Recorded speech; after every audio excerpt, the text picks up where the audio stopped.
გომელაურის შემცვლელს დღეს შინაგან საქმეთა სამინისტროს ყველა მაღალჩინოსანი დახვდა ერთის გარდა. ხარება რეჟიმის ახალი მინისტრის წარდგენაზე არ მისულა. არ მივიდნენ არც მისი მოადგილეები. სპეცრაზმის შეფმა უწყების ახალ ბოს გელა გელაძეს დღეს ბოიკოტი გამოუცხადა. ხარებას პოსტზე დარჩენა უნდა. დღეს განსაკუთრებული სისასტიკით ცნობილი სპეცრაზმის შეფმა პირველებთან სალაპარაკოდ თანაშემწე გამოაგზავნა. იმის ასახსნელად რატომ არ უნდა გადადგეს ხარება. ბატონი ზვიადი რჩება თავის პოსტზე, მისი მოადგილეებიც აგრძელებენ სამსახურს ჩვეულებრივ რეჟიმში, ასე რომ ეს არის არასწორი ინფორმაცია. ასვლას არსად არაპირებს ხარება? დღეს საქართველოში ვითარებიდან გამომდინარე იცით, რომ დაძაბულობაა ძალიან. აქედან გამომდინარე ბატონი ზვიადი ნებისმიერი პოლიციელი რჩება ქართველი ხალხის მსახურად მათი უსაფრთხოების დასაცავად, თქვენს დასაცავადაც. არ გადადგება? მე არ ვიცი ხვალდაზე გრამოდქი რა. შეიძლება ხვალ გადადგეს. არა, არ შეიძლება გაწავიდეს, ეს მისი სურვილია, შეიძლება არა. მაგრამ დღეს ამ ვითარებაში იგი რჩება მის პოსტზე. ხარება საკითხი ჰაერშია. ეს არის ინფორმაცია, რომელსაც პირველებს სისტემის შიგნიდან უყვებიან. ჰაერშია გამოკიდებული გომელაურის კიდევ ერთი მოადგილის, იოსებ ჭელიძის, იგივე მოზგის პედი. მოზგი დარბევებზე იყო პასუხისმგებელი. გომელაური წავიდა და მისი სანდო კადრები, რომელთა კისერზეც ხალხისთვის ორთვიანი წამების ღამეების მოწყობა სრულ გაურკვევლობაში არიან. შინაგან საქმეთა სამინისტრო არის ჩვენი სახელმწიფოს ერთ-ერთი მთავარი საყრდენი, ჩვენი ქვეყნის ძლიერების ერთ-ერთი მთავარი საყრდენი. თამამად შეიძლება ითქვას, რომ სწორედ ამაზე დგას ჩვენი სიმტკიცე. გვაქვს ძალიან დიდი გამოწვევები, თუმცა სწორედ შინაგან საქმეთა სამინისტროს პოლიციის სიმტკიცის წყალობით ჩვენ მოახერხეთ ძალიან ბევრი გამოწვევის დაძლევა. კობახიძე დღეს ამ სიტყვებით აიმედებდა რეჟიმის ერთგულ პოლიციის შეფებს. თქვა, რომ მისი გუნდის ძალაუფლება სწორედ ამ დარბაზში მყოფების დამსახურებით ინარჩუნებს. გაცილება გადადგა გომელაურს შინაგან საქმეთა სამინისტროში მოუწყეს და სამშვიდობებლად კობახიძე თავად მივიდა. დილით, როდესაც ივანიშვილის პრემიერმა გამოაცხადა, რომ შინაგან საქმეთა მინისტრი გადადგა და ახალი წარადგინა, მის გვერდით გომელაური არ მდგარა.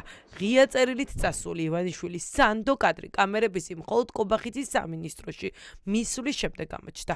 წავიდა ოღონდ თუ საჭირო იქნება დაბრუნდება. ესე ვთქვათ, ვიტყოდი ხაზგასმული ბრძოლები რუსთაველზე არ ქონია მართლა 90-იანი წლების შემდეგ, რაც ქონდა ნამდვილად და გადავიტანეთ ეს და შევინარჩუნეთ ეს სუვერენიტეტი და სახელმწიფო ესე ვთქვათ, რა სასაჭირო იქნები თქვენ გულში იქნები ყოველთვის. გომელაური მინისტრის პოსტ სანქციების ტვირთით ტოვებს. კარიერას ყველაზე საშიში დამნაშავების გვერდით მაგნიტკის სიაში საპატიო ადგილით ასრულებს. ოცნება არ აღიარებს, თუმცა ფაქტები აჩვენებს, რომ ვინც სანქცირებულია, თუნდაც ყველაზე ერთგულები ივანიშვილი იშორებს.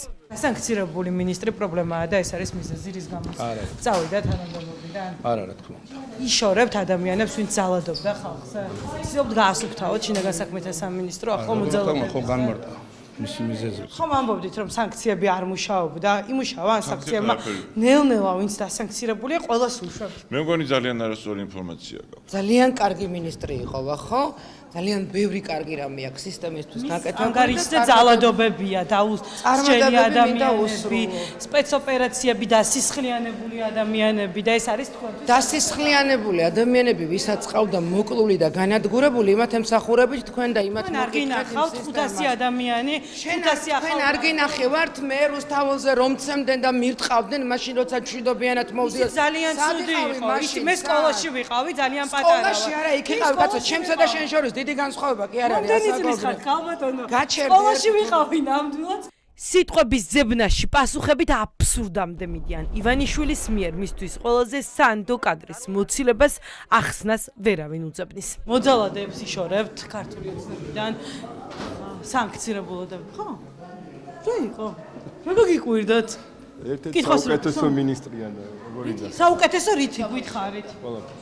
რითი, რომელიმე მოძალადე დააკავა, რომელიმე თავდამსხმელი, ვინც ჟურნალისტებს ესხმოდა თავს, პოლიტიკოსებს, აი რითი იყო საუკეთესო? და თუ საუკეთესო იყო, რატომ გავუშვით? 10 წელი იმუშავა ადამიანი. მადლობას ვეუბნებით ბატონ ახტანს გაწეული სამსახურისთვის.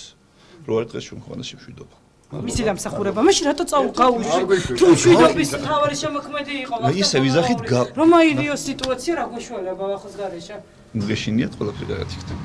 გელა გაუკლავდება. რა თქმა უნდა, გელა ჩვენი გუნდი ძალიან გომელაურს რეჟიმის შინაგან საქმეთა მინისტრის პოსტზე ცვლის კაცი ნაციონალური წარსულით. 43 წლის მინისტრი 2004 წლიდან 2012 წლამდე ძალოვანი სისტემის ნაწილი იყო. წლების განმავლობაში მერაბიშვილის შინაგან საქმეთა სამინისტროში მუშაობდა. 2005 წელს მისი უშუალო უფროსი ერეკლე კოდუა იყო. 2007-2008 წლებში ეკა ტყეშელაშვილისა და ნიკა გვარამიას მინისტრობის პერიოდში იუსტიციის სამინისტროში იყო. შემდეგ ადეიშვილის უწყების გენინსპექციაში, ციხეში და ბოლოს 2010-2012 წლიდან განათლების სამინისტროში შაშკენის კადრი იყო. გელაძე 2012 წლის ოქტომბრიდან ქართული ოცნების სამსახურში ჩადგა. არაერთ კორუფციულ სკანდალშია გახვეული და ახლა პოლიცია ჩააბარეს. მისი ბიოგრაფია, მისი წარსული, მათ შორის მისი პროფესიულ საქმიანობასთან დაკავშირებული ყველა დეტალი არანაირ ეჭვს არ იწვევს. ნიკოლაძე აცხადებდა, რომ არც ერთი ნაცი არც ერთ უწყებაშიო და რატომ ის არასდროს ყოფილა პარტიის წევრი, ის არასდროს ყოფილა პარტიული, აქ მნიშვნელოვანი არის ინდივიდუალურად ყველა ადამიანის კეთილსინდისიერება და პროფესიონალიზმი და ამ ხრივ მიიღება გადაწყვეტილება. გელა გელაძე შინაგან საქმეთა მინისტრობამდე იყო მანდატური სამსახურის უფროსი. ეს კადრები მის ერთ-ერთ სკოლაში სტუმრობას ასახავს, სადაც გელაძეს სკოლის მოსწავლეები დახვდნენ რუსულენოვანი წარწერით დაფაზე. სიცოცხლე ქურდებს.